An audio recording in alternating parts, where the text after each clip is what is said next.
I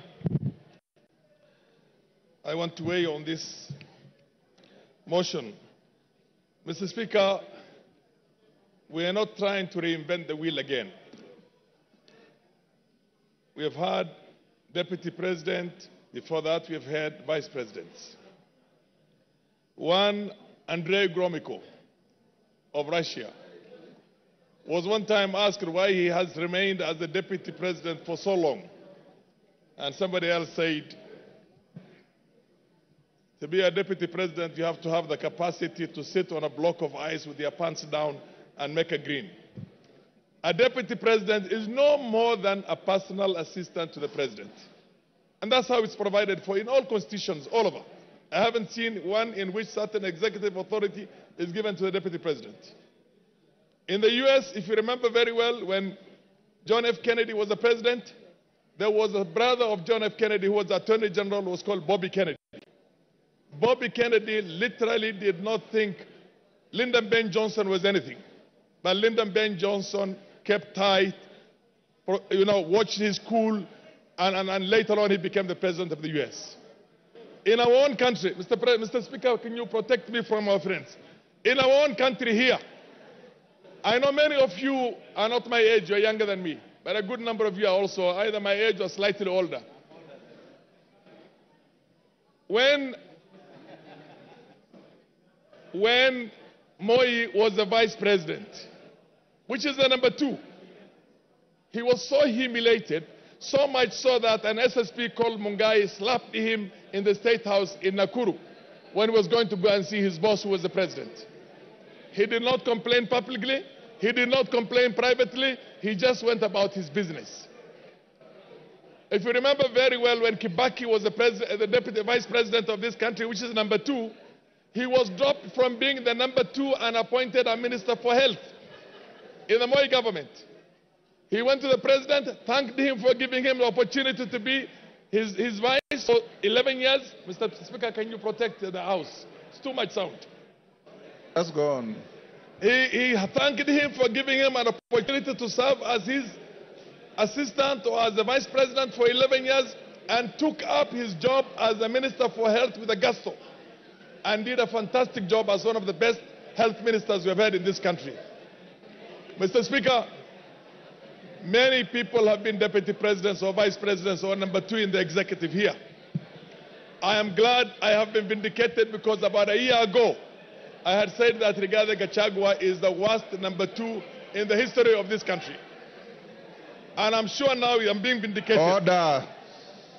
Order, members. Order, member. Is that Masara? Yes. Maintain your silence. Carry on. I said exactly 1 year ago, Rigathi Gachagua is the worst number 2 in the history of this country, whether a Vice President or a Deputy President. I'm glad I'm vindicated today.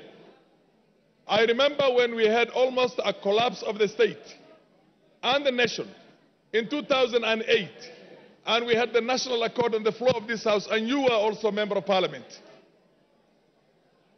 Raila Odinga was made the Prime Minister of this country.